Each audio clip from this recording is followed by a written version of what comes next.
Let's get into it. Sold Not For Sale podcast. Coach Colin here. We got Ian Carroll on the podcast. As you guys know, I've made a couple episodes about the gentleman already, but this one I felt had to just do this really quick because he talks about Pam Bondi. He talks about the recent Epstein File debacle and the people who withheld the files. Let me just not wait any longer. Let me just get right into it. Then I'm going to show you a clip from Pam Bondi and another clip from Pam Bondi as well, and talk about why Ian Carroll's actually right in what he's saying here. So lucrative, if manipulated and corrupted, that really evil people started to do really evil things with it. Also, you have complete immunity to liability. Yeah, well, they got that orchestrated partway through that sequence because they were starting to get sued like fucking crazy. Right. Because there was all kinds of injuries. And so this that's is how the Reagan they lobbied administration, that. right? Exactly. Yeah, Reagan passed that act.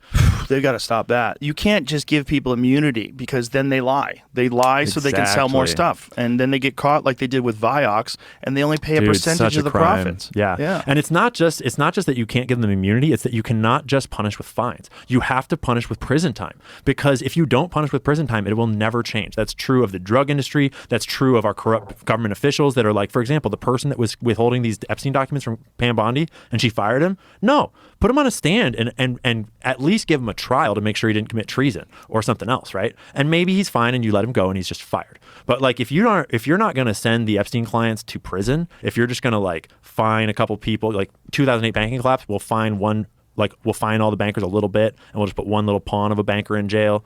That's why we have this crazy fucking, like 2008 was horrible, but it was by no means the last market crash that we're having. Because no one ever went to jail. They just switch their tactics around and get ready for the next profit-taking event. Yeah, and they've already paid everybody off so that they get preferable treatment. Yep. And this is exactly what happens to the pharmaceutical drug companies. When they get caught, they just pay fines.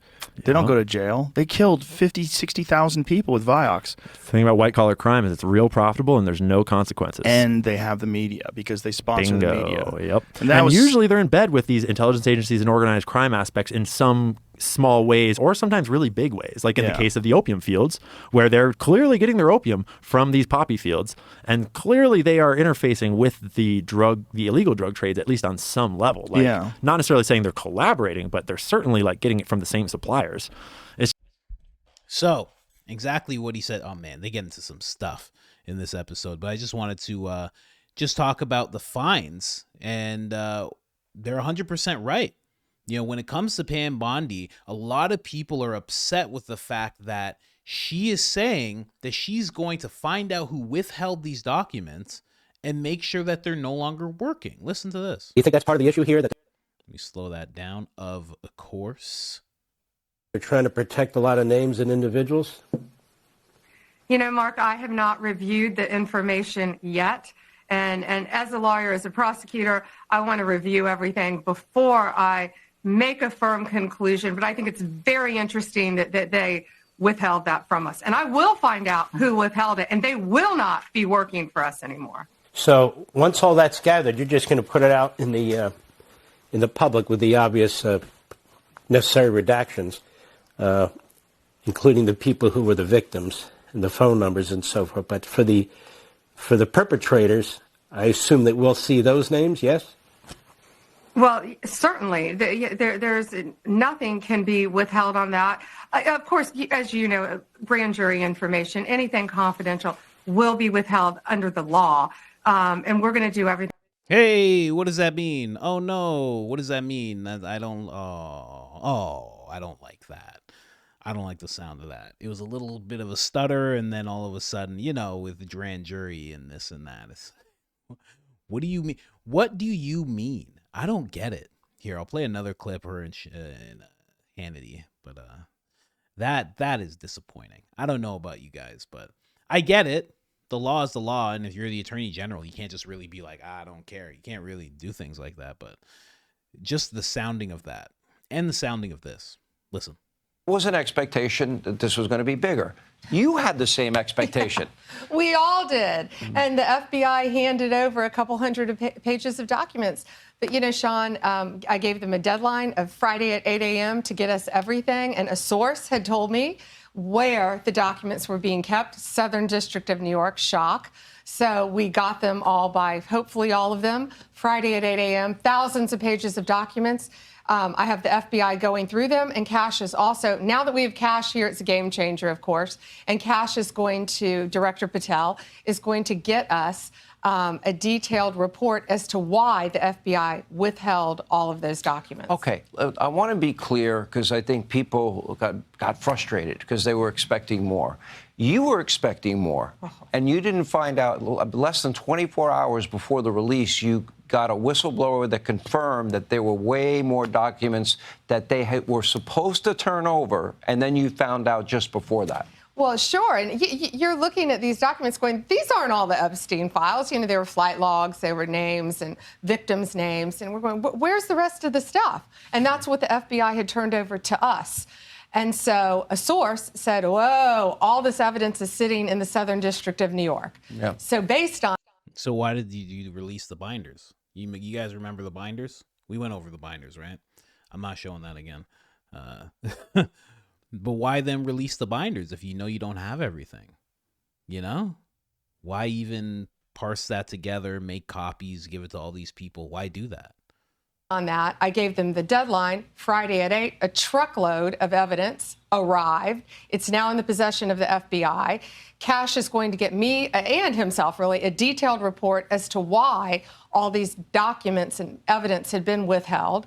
And, you know, we're going to go through it as fast as we can, but go through it very cautiously to protect all the victims of Epstein, because there are a lot of victims. Well, you had identified in phase one over 254. Mm-hmm. Okay. Now, is that the only thing that would be redacted? Will everything else be made public that you get in your possession? Yeah, the FBI hasn't had, obviously, they haven't looked at the thousands of pages of documents that they've just received Friday. Yeah. But Cash has a team going through them, and it's always about protecting the victim. But you know what? We believe in transparency, and America has the right to know. The Biden administration sat on these documents. No one did anything with them. And why were they sitting in the Southern District of New York? I want a full report on that.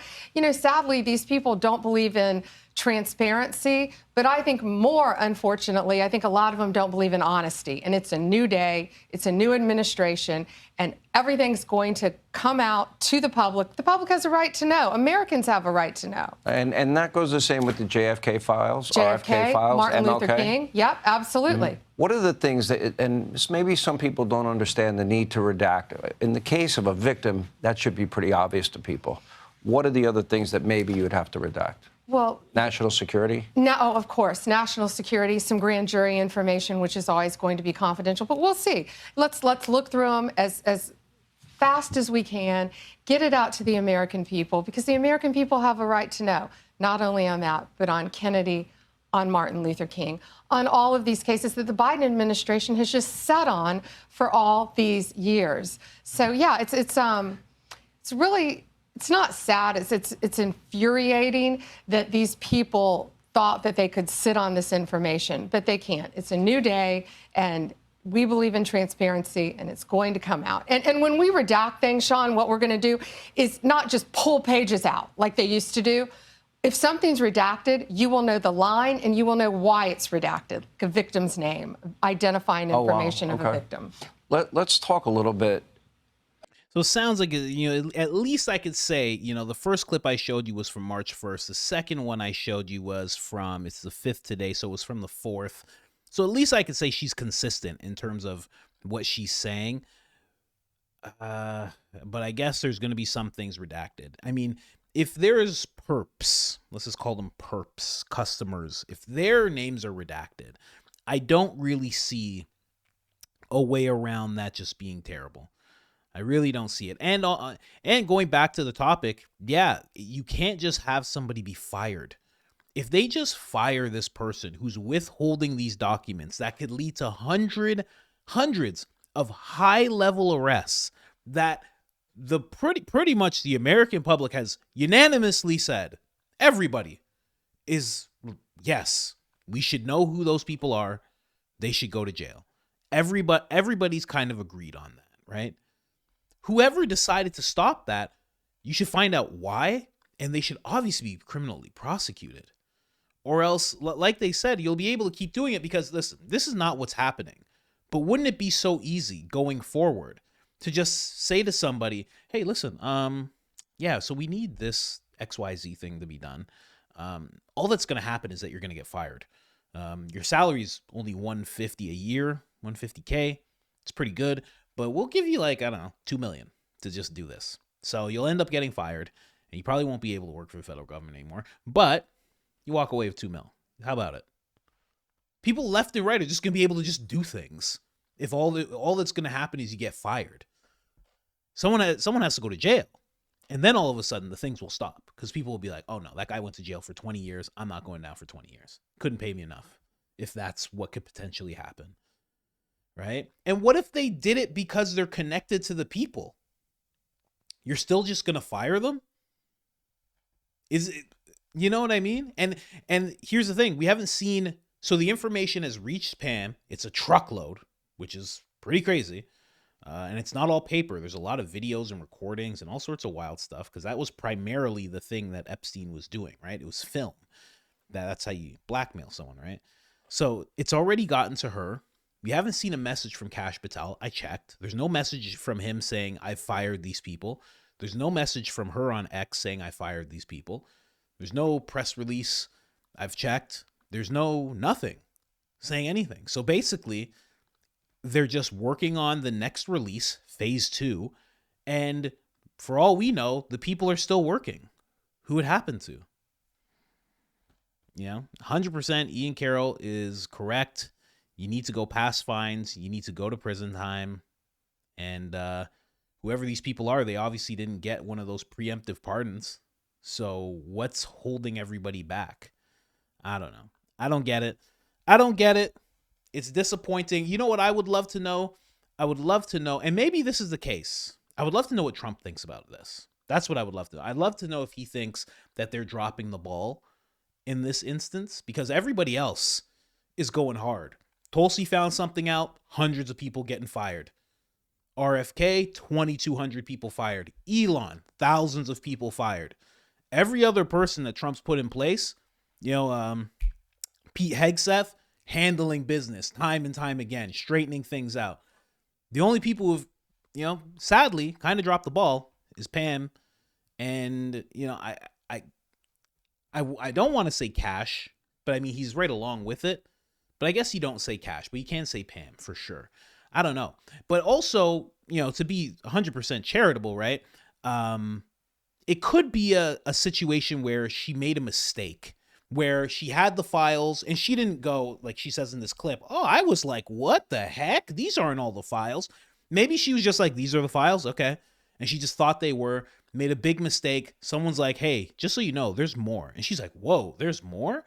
Maybe it's just a situation where she made a mistake, and like any politician, public face person, they can't admit that they were wrong. They can't admit that they messed up. It's definitely a hard thing to do in the face of, again, everyone else in the Trump administration just killing it. And all of a sudden you're just dropping the ball right off the bat too on something that's huge, right?